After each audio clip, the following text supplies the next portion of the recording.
Ajaxa gəldikdə baxmışıq oyunlarına və son oyunda sistemdə biraz dəyişiklik elədilər. Bugün də oyunları var. Axşam 10-15 dəqiqə qalmış. Bugün də baxacağıq.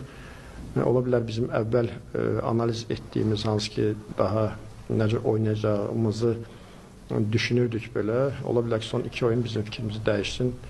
Tam fərqli düşüncədə olaq. Ona görə bugünkü oyunda gözləyək. Belə olduğu halda bizim üçün istərsiniz biraz belə